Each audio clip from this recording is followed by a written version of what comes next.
In the distant future, when historians have chronicled the history of the Nixon administration, the name John Dean will have left its indelible imprint on the history of this country, indeed the entire world. In the spring of 1970, young John Dean was an ambitious 30-year-old Justice Department attorney. As John Mitchell's right-hand man, he had a bright career ahead of him in the government.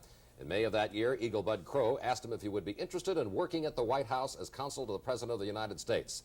Flattered and ready to wear the loyalty suit for Nixon, Mr. Dean moved over to the White House, and the rest is an integral part of that history.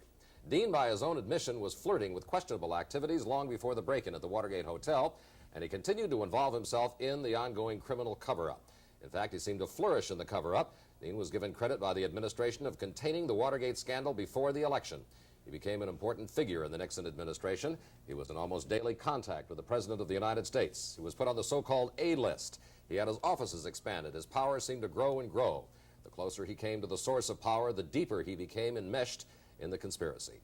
Later, when he saw that Nixon and his men were preparing to throw him to the wolves, John Dean took on the president and all of his men. All he had was an incredible memory for detail and the personal experience of being there in the Oval Office while the lies were being considered. And since he went public, Mr. John Dean has been called everything from Judas to a brave man to a rat. Quoting Wilfred Sheed in the Book of the Month Club News, a rat who cannot tell a lie may find himself in a bit of a fix personally, but has advantages as a historian. No scholar in any field can ever have his veracity tested as ferociously as Dean did in courtroom after courtroom, and finally against the truth itself, as played on Nixon's weird tapes. And each time it checked out uncannily. John Dean's memory is the smoking gun that they were looking for. And in just a moment, after these commercial announcements, we'll talk with John Dean about Watergate and where he has been since that occurred.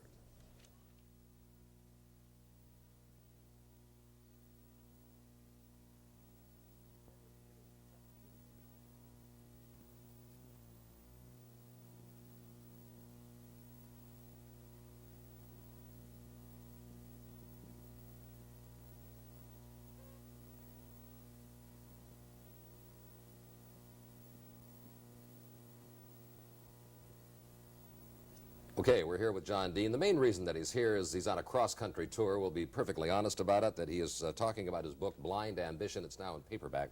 And it's the explosive personal story, it says, that ripped the lid off the scandal that rocked the entire nation and probably the world.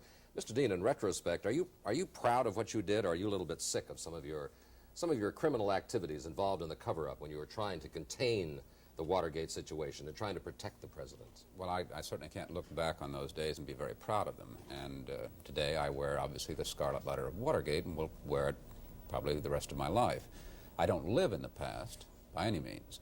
I've tried to carve a new life for myself, and while I can't forget what went on, I hope I learn from it rather than would ever be likely to repeat it.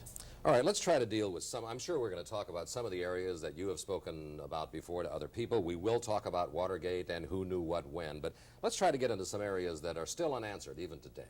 I'm sure you saw the David Frost interviews of Richard Nixon, did you not? Yes, I did. You probably saw them all, especially the one on Watergate. What did you think of that interview, sir? If you were there, what would you have asked President Nixon that Mr. Frost did not? Well, I think the most conspicuous gap to me was starting with the very beginning to find out how much Mr. Nixon knew before the cover-up about what was going on. For example, in writing my book, I was able to trace back to some memos that Nixon had dictated himself asking that such an operation be set up. Yes, on Air Force One, he picked up the dictaphone machine and he said, check out something about Larry O'Brien. Well, that was one, and the other one was even that preceded that, where he dictated his memo to Bob Haldeman saying, I want to have in 1972 a far better campaign political intelligence apparatus than we had in 1968, which is where all this intelligence gathering at the campaign started. Well, putting those two memos together, the memo you just spoke about and the one that I referred to about his interest in trying to get something on Larry O'Brien. You could ask some terrific questions if well, you were there. The question that I asked you, you eventually ended up in the Oval Office and you were very privy to some of the innermost conversations that took place. Do you feel, do you have a feeling inside that this is the man who indeed ordered the break-in of the Watergate Hotel? I don't think he ordered the break-in. Why? Just the way the mechanics of things worked in that White House. Do you think he approved it? I think he knew that such a capacity existed over at the Re-Election Committee, that Haldeman would tell him that we're doing such and such and such and such, whatever it would be.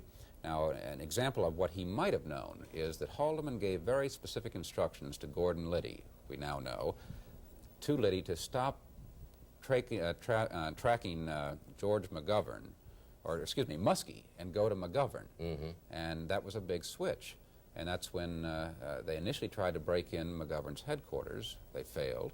And that's when they went into Watergate. So I think that Mr. Nixon probably had some general knowledge about this. If not, it would be unusual for Haldeman not to tell him. Okay, so let's go on the assumption that you were there, and you're one of the insiders, so we will assume you know what you're talking about. Let's go on the assumption that Mr. Nixon knew about the break-in at the Watergate. You're speaking of the first break-in, when they first went in there 2 weeks before the publicized break-in and installed these listening devices. He must have known about that. Well, I don't know how much as I say, I think he knew that there was a capability to gather this type of intelligence. The details, I doubt if he knew. Time and again in your book you... But again, this whole series of questions were premised on what would I have asked if I had been David Frost. See, now, this is a golden area to have explored, and Absolutely. It wasn't. Well, I don't have Mr. Nixon here. I have John Dean here, and I'd like to ask not only what you would have asked the President, but what you know or what you feel that the President knows. To paraphrase John Baker or Howard Baker, what did the President know and when did he know it? And you're the only man that we can get from that era up here on this particular stage right now to find out what he knew and when did he know it. So why don't you tell me? Well, as I say, you tell me what area you want to know. All right. I think that's better to go that way. I'll tell you the reason why... I've written a book about it all. I'll tell you the reason why I'm asking these questions. The one area of your testimony, Mr. Dean, that you strayed from absolute fact, of things that you could pack up with documented evidence, where you strayed off and said, I have a feeling. You said, I had a feeling after one of my conversations with Richard Nixon that my conversation was being taped. You didn't know that it was being taped. You just had a feeling because of the way he postured himself. Is that true? True. And you said this to the investigators of the Irvin Committee. I did. And because of that, they asked Alexander Butterfield, is there any taping going on? And we know what happened as a result of that. Yes, there is taping, and all the Nixon tapes came out. So because of your one area of suspicion that you couldn't back up with fact, the whole thing came open. And it's very curious. I almost didn't put that in my testimony. It was so close because it was the only area of speculation that I had in my testimony at all. The reason I put it in my testimony, because I was trying to make a very flat, clean statement of fact, no opinion, no modifiers, keep personalities out, all those sort of things, and opinions out. The reason I put it in is because I thought, well, this is another way to bootstrap my own testimony, because people will say, well, if Dean thinks that he was taped on conversations, he's certainly not lying about those conversations.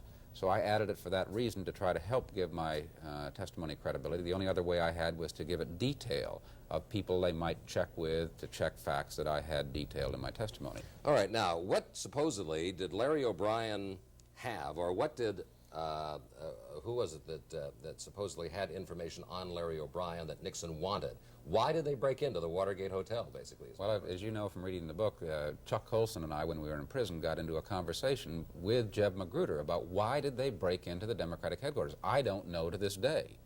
I have not the foggiest notion what they were trying to get. I can speculate, but I don't know for a fact.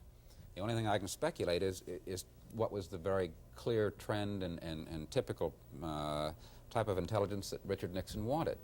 And that was something, one, about what his, quote, enemy or opponent was up to find out what moves he was making, and second was to get something on him so that he could neutralize an enemy or an opponent. And I think that's what they were looking for with regard to Larry O'Brien. Wasn't there a charge made that Larry O'Brien was on Howard Hughes' payroll? That's right. That was the memo in the book, the Nixon memo, where I cite that. That was very clear that they had evidence that Mr. O'Brien had indeed been on the payroll, might still be on the payroll, and thought this might be embarrassing to the chairman of the Democratic National Committee to be on Howard Hughes' retainer. Do you think there's a possibility that there might be any truth in that Howard Hughes had Larry O'Brien, the head of the Democratic National Committee, on his payroll? Well, I don't think that's been disputed. That's a fact? I think it is a fact today. How much power did people like Howard Hughes and Robert Vesco and Alplenalp and Rebozo and people like that have with federal agencies of the government, sir? Well, you're mentioning, different names. Let's take them one at a time. I would say that Howard Hughes, well, let's just take any prominent businessman. He's going to have a lot more ability to walk into, one, a president, two, the head of a department or agency, and be heard, because he has a lot of people in his employment. He swings some weight, much more so than the man who comes off the street, because he's a vital figure. He affects the economy and what he does and what he plans to do. So from that very basis, there is access. There's also traditionally been those who help feed the coffers of campaigns would have better access. Now, what kind of influence they have, I think that varies from agency to agencies. I think it's primarily access that they would have, and not much more. We'll be back in just a moment with more of this conversation with John Dean, former counsel to the President of the United States, who told all and helped in toppling the administration of Richard Nixon.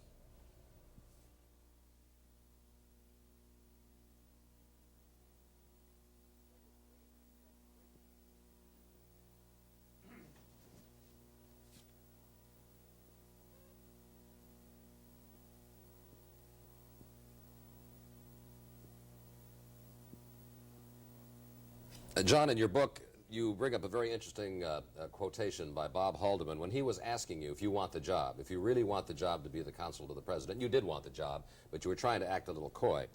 He came up and he asked you this: do you believe that you can be loyal to Richard Nixon and work for the White House rather than John Mitchell? And at that time you were working for the Justice Department under John Mitchell. Right, and I was troubled by the question. I am too. Why did he ask it? What did he mean by it? Well, you know, I couldn't understand what he meant, because it seemed to me if there was any man who was very loyal to Richard Nixon, it was John Mitchell.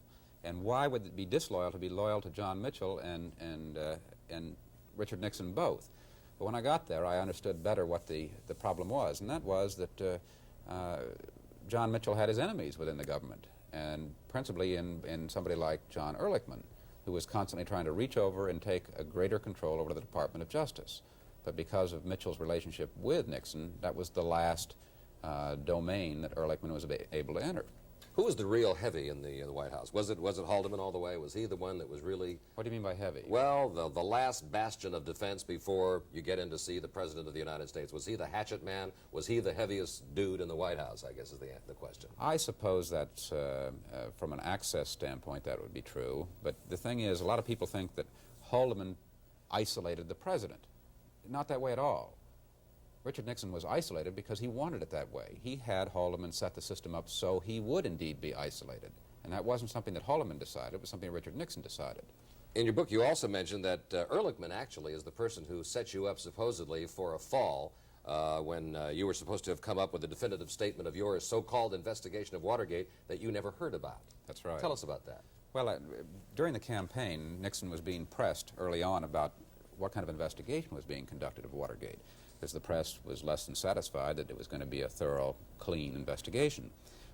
He was in San Clemente and was asked by the press, what are you doing? And he then ticked off this enormous investigation that was going on, naming the FBI, some congressional committees, the accounting office, and other people that were doing it. And finally he said, we also have an internal investigation. My counsel, John Dean, has investigated this entire matter. And nobody presently employed in this administration has anything to do with this bizarre incident. Mm-hmm. Well, I was watching the set up about 50 miles north of San Clemente. I was staying at Newport at the time because I was with the presidential party, and I almost fell off the bed. Well, from that day on, there was this great effort to make this fictitious investigation I conducted a reality and to write a report of it. And that became called the Dean Report within the White House and by the press. Well, I resisted it because it was very clear to me, as it went on, what it was all about. It was a report the President could pull out of his drawer when things fell apart. It would be painting everything rosy and whitewashing it in that sense. And the President would then be able to say, well, listen, this is all my counsel ever told me about this. Here it is in black and white. You know, it's the totality of it all, John. I must tell you that most people don't realize that the total immorality of what you have uncovered, of what you're talking about in your book, is something that it's difficult to comprehend. Most people don't really address themselves to the fact that the President of the United States, his chief of staff, his top domestic advisor, his chief attorney, his chief counsel, and all of his other people were plotting, they were lying, they were getting involved in illegal criminal activities. And when you really look at it in that kind of a light, it makes you a little sick inside. I know. You know, I was thinking about that the other day when Mitchell went off to jail, the first Attorney General to go to jail. Right, right. That gave me a very, very bad feeling right down in the middle of my stomach that I was a part of all that, and it's certainly not anything I can be proud of. I know, but back to your very first question. Which was what? I forgot. Well, you asked me if how I felt about all this, whether I was proud of it or the like. Okay. I'll tell you what, let's take a break right now, if we may, and we'll come back in just a moment. Sure. Regroup our thoughts and ask some more questions of John Dean.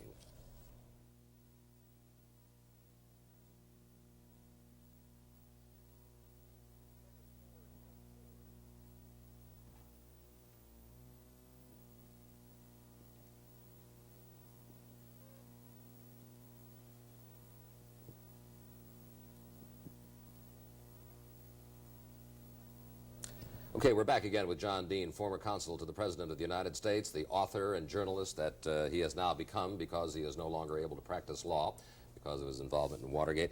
John, just a moment ago, I actually stopped that last segment a little short because I'm still shaking inside every time I think of the heights or the depths that the highest people in this country, the people entrusted with the responsibility of running this nation, and probably the most powerful nation in the world, would stoop to get involved in criminal activities, and those people around them, including yourself, if I may say so, and I'm sure that you would agree, that went along with it for whatever reason. And what basically was your reason for going along? Why didn't you quit when you saw all this coming? Well, I sort of got myself in the middle of it step by step. It didn't happen one day. I suddenly plunged into criminal activity. I must say I compromised myself gently and would ease my conscience as I was going along that, well, this is necessary, John, to get ahead here. And I would justify my behavior by, well, John, it's not you actually doing the dirty work. You've given the assignment to somebody else. Weak rationalizations that would let me get on to the next thing, because it wasn't, you know, every day wasn't devoted to something wrong. There were good days there where we were doing the normal functions of government, and it was a very exciting job at those times. The consul's office was a very busy place, and the work was very challenging, and I was seeing the width and breadth of government, both foreign and domestic. But those days were more few as the cover-up continued. As the cover-up, as Watergate occurred, they became fewer and fewer until at the end I was totally consumed by Watergate. I must say this, though, that nobody on my staff, and I had about 7 people, other attorneys working for me, nobody on my staff was tainted by Watergate. Have they ever spoken out against you, those people on your staff? No, they haven't. Have they ever spoken out in your behalf, in favor of what you've done? I haven't. Well, yes, they've stood up for me, and they've said John is an honest man, and we didn't even know this was going on. You went to jail for 4 months, I believe, right? Correct. At Lewisburg? No, Holabird. Holabird, okay. Right. What was it like in there? Well, you know, the federal minimum security institutions are not the worst places to be. If you got to go to jail, I was lucky. That's a better place to go. But you're still in jail. That's right. It's not where you're confined. It's loss of freedom that's the devastating part of going to jail. Because I talked to an awful lot of people who had been both in jail cells and the like, and while they're not pleasant to be in these hellholes, that you can actually adapt yourself to them. But it's the loss of freedom that's a tough thing.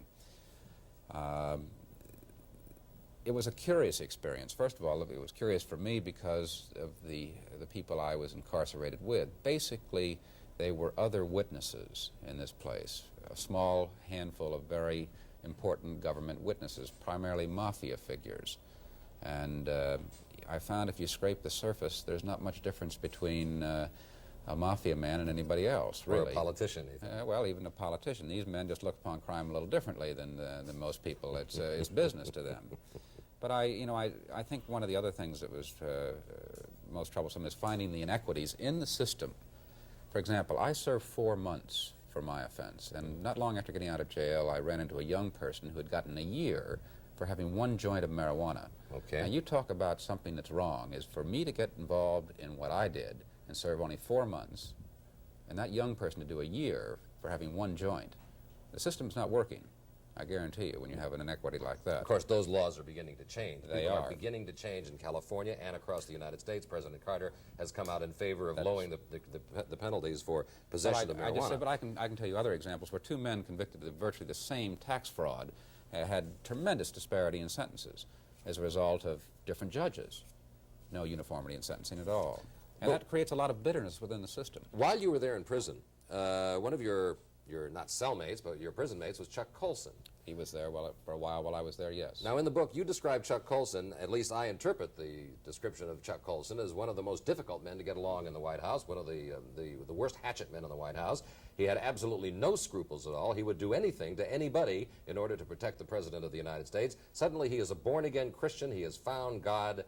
Do you believe him? Well, I was a cynic at first and doubted it very, very much. I'd known Chuck too well when he'd been at the White House.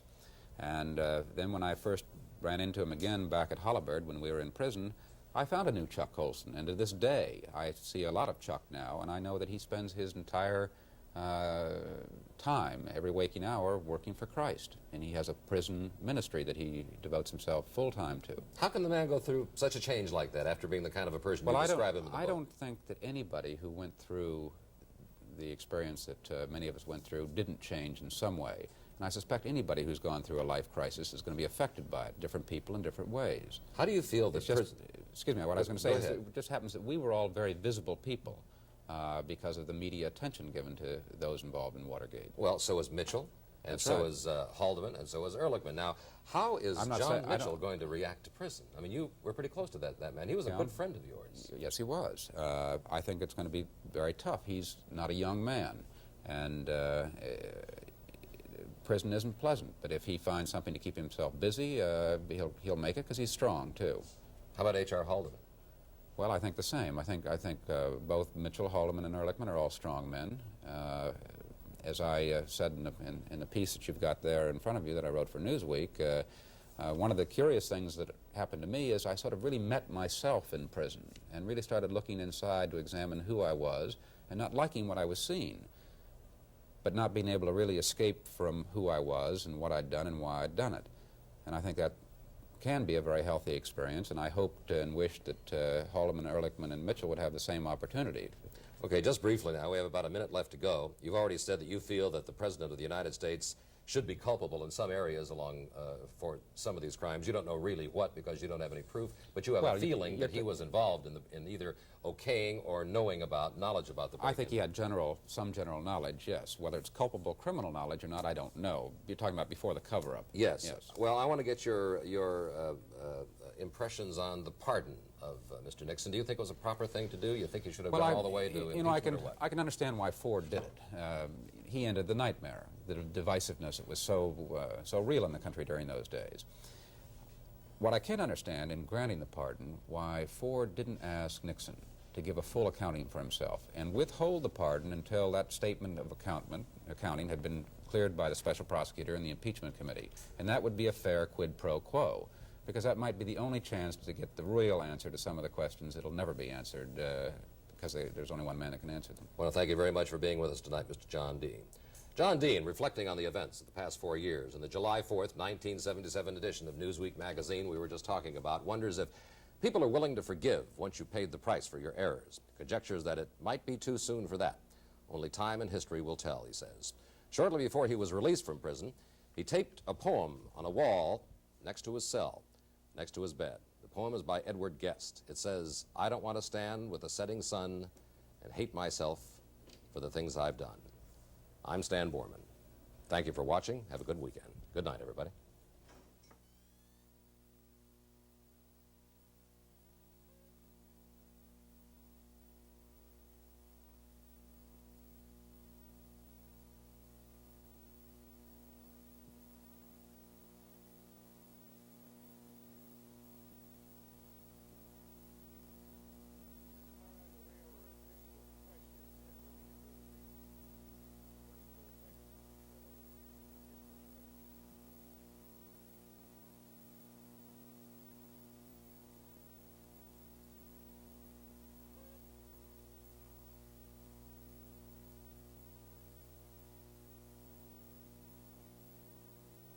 Mr. Dean, you were in the office when you said that you're going to have $1 million to pay for, or to help pay for the people who broke into the Watergate Hotel, their families, their legal expenses, and things like that, the president. And he said $1 million would be no trouble to get that. He thinks you could come by that, and he sort of made some observations along those lines. March 21st of 1973. And his exact quote was? It's no problem to raise $1 million.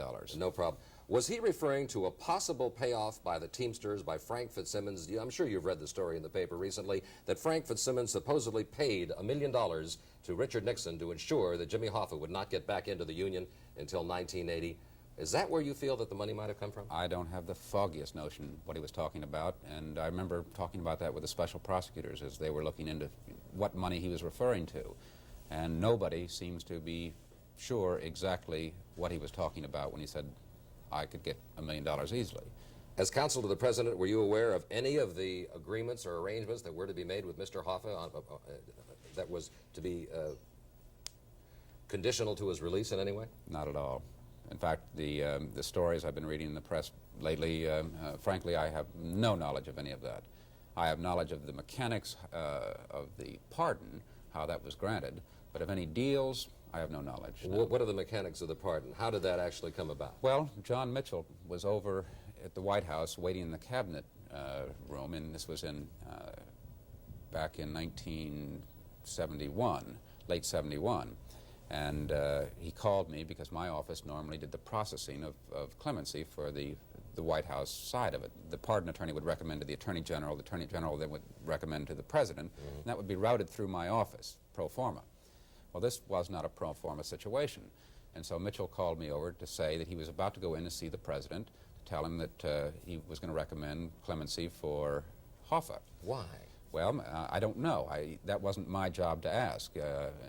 But he went on to say, he said, we have an understanding through Hoffa's lawyer, the lawyer, he did not mention the name, that Hoffa will not re-enter union politics. And I said to Mr. Mitchell, I said, well, is that going to be in the pardon? And he said, well, what do you mean? And I said, well, there are such things as conditional clemency. And I cited examples from Abraham Lincoln down to Dwight Eisenhower of using it. And that was all new to him. He said, give me a memo on that, John. So I went back and prepared a memo and sent it over. And he said, I like that. Why don't you have somebody in your office work with the pardon attorney and make it a conditional grant of clemency for Hoffa, that he will not re-enter union politics based on this. That was the... In fact, when I testified about that, the first time under oath, was a deposition given for Jimmy Hoffa, who was trying to get the restriction removed.